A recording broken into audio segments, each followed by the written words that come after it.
how to write it. Okay, it is written like backward E, whose tail extends and below the line. So it's similar to F, but with F stayed on the line, but Qaaf, the second part, under the line. The tail is under the line, so we can write it like this.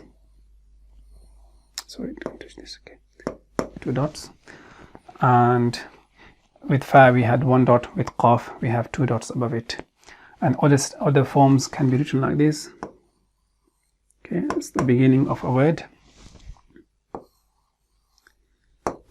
middle of a word, end of a word.